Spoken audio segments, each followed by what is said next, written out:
Now let's get the program started, and we're going to be looking at the PIB and the economy. That's the Petroleum Industry Bill.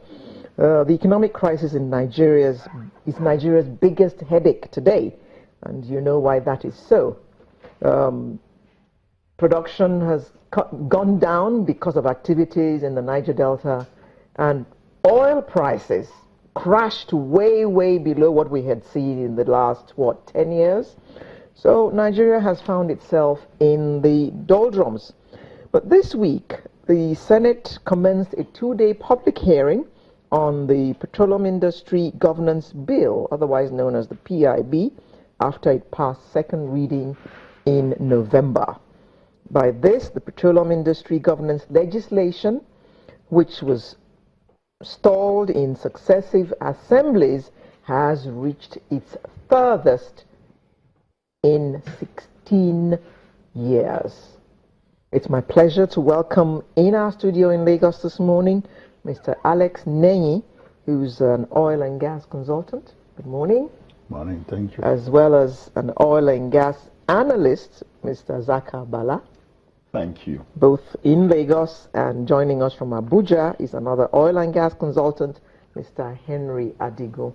Good morning. And thanks for being with us this morning.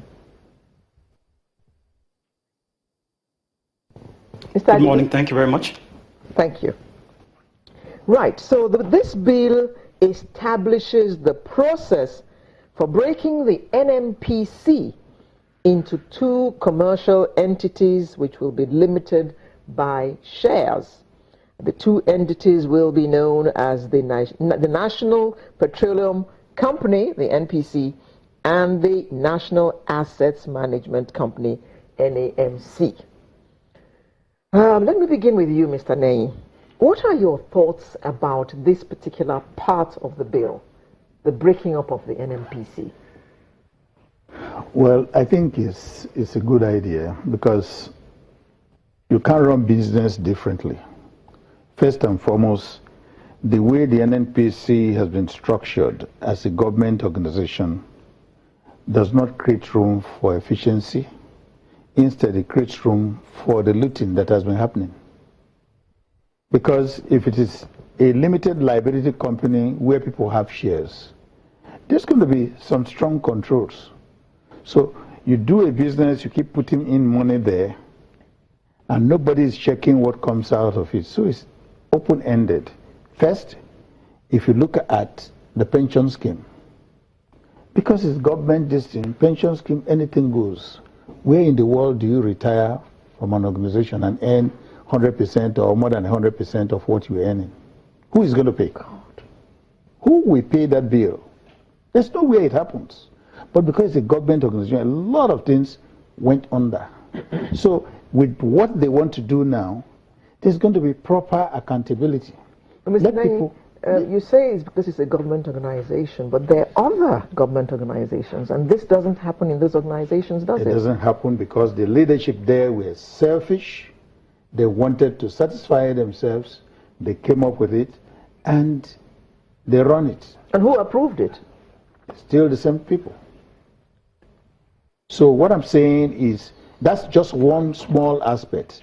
And the other aspect is you have NAPIMS, for example, we take the interest of the government in the IOCs. Okay, you have 60% government, 40% IOC. Maybe call it ExxonMobil, Chevron, or Shell, or whatever. Now, the way they operate, there's no way you can make anything out of it. Because I own 40%, I submit budget to you, you approve budget for me, you don't have the wherewithal to evaluate that budget and say this is real. If we're drilling a well in the US as of one time for about 8 million, in Nigeria here, the same well you drill for about $13 million, not naira. So who is fooling who? So I think this is a welcome situation, and whoever goes into this position to handle this will be accountable to the shareholders. Now, it's very necessary. Okay. Bala, NNPC has a number of companies that form the group. Currently, yes. Now, should this happen, what would happen to all those little companies? That's a very good question. Ma, with due respect, he's my senior in the oil and gas industry. But I can tell you, the total approach on this petroleum industry and governance bill is already faulty. It's faulty. Oh dear. This PIB, this approach now has exposed the weaknesses of Nigeria as a country or as a geographical entity that cannot take national decisions and policies serious. What has happened now has shown that Nigeria has no respect for intellect. What has happened now has shown that people can go and decide to model up things without practical experience or even theoretical experience. There is nowhere you will have a bill that we originally had, the petroleum industry bill originally, that was 223 pages then, with about 30-something sections. First of all, there is no way you will say you will break it and pass it in piecemeals. Anybody, I stand to be challenged anywhere in this world, anybody you see doing that clearly has no practical experience or working experience on how the oil and gas industry works. And the reason is very simple. If you have worked in the oil and gas industry, in the field and in the office, you will know that if you are in the field, if you have problems with the community, you cannot tell them no, that the aspect of the law that we have has to do with governance. We don't have that aspect that has to do with community. When you have problems with tax regulators, you cannot say no, the aspect of what we have is that part that has to do with only operations in the field. We don't have tax. And the reason why I'm telling you this is we were made to understand that what is just being discussed now and about to be passed is the Petroleum Industry Governance Bill. We were made to understand that there is another one called Petroleum Revenue Reform Bill. You have midstream. All these have already shown that there is no respect for intellect.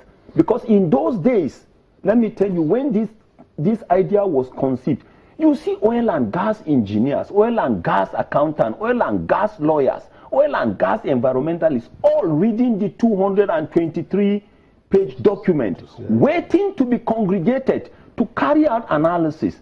But now, everybody has lost interest. Okay, we'll just take a short break, come back and continue this discussion. Don't go away.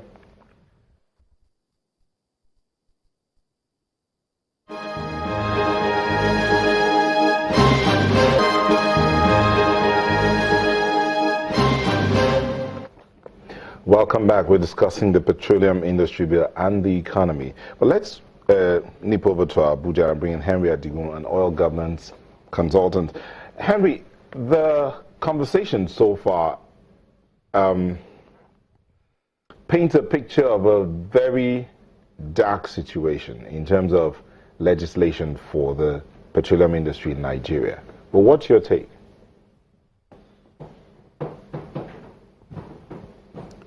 With due respect to the guest, I think there's a lot of misunderstanding about the bill and about what it seeks to achieve. The first thing, you must have an industry before you have benefits to the communities or accounting or benefits to the economy. The PGIB is a revolutionary attempt at passing a bill that has been stalled 5 times. And I think the way they're going is the best way to go about it. You can't build anything without a foundation or a chassis. The chassis of any bill is governance. That's the foundation. Over the past 15 years, we've done it this 5 times. This is the 5th attempt. But putting it in bulk hasn't worked. You've tried it several times. You've tried to put it in a way where you put everything together. There's an issue with something somewhere. Now you're taking a different approach. You're saying, let's build a framework first, which is governance. When you build a framework of governance, other things exist on it.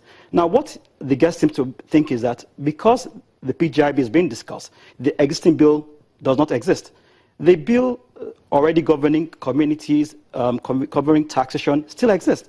The PGIB is very, very necessary. And I think it's only a lack of understanding or a lack of information that causes this kind of discussions we're having. Let me give an instance. When the last GMD before he became minister, or when he was combining two positions, was there. He tried to restructure an NPC. He broke into divisions. He tried to make it more profitable, but he was hampered by the law. Remember, Pegason went on strike for 2 days, then they came back and they couldn't say anything because basically the framework that would have allowed him to make NNPC profitable was not existence. Right now we have an NNPC not serving the state effectively, not because they are corrupt, not because of pension bills, but because the lack of efficiency is there. Second thing again is we have an NNPC operating ventures with a lot of debts. You can't be financed through banks because you can't incorporate the joint ventures. You can't do a lot of things because there's no incorporation for the subsidiary companies. How do we continue like that? So I think you start first with the framework, governance. Now, it does not mean that you will not pass the others later. It does not mean you kind them in context together. It does not mean 2 years down the line. We can't take the same approach to doing things that have failed and expect to do it all the same time again. This is the best time to pass this bill. You have a president who, by all means, will not ask for an oil well. You have a minister who is working so hard to revolutionise the industry. So I think this is support we should give. We've tried it several times. This approach is better and is more effective and is more efficient. I do not think there's been enough dissemination about what people should know about the bill. I do not think people have enough understanding. And to think that those that wrote the bill together, these people that drafted this PIB, are drawn from every sector of the Nigerian economy. They are members that were former heads of DPR, former heads of oil and gas in consulting companies, former members of the National Assembly, a very rich, diverse intellect. So I don't think Mr. Bala is correct in saying there's no respect for intellect. I think the intellect that went to this bill is very rich, very, very robust. And I think if you understand the process being adopted, I think he will support the process. Well, Henry, we'll come back to you, but Mr. Ney, he's talked about the people that wrote the PGIB, the Petroleum Government Industry Bill now, but which one? the bill they are discussing. Many versions. No, the one.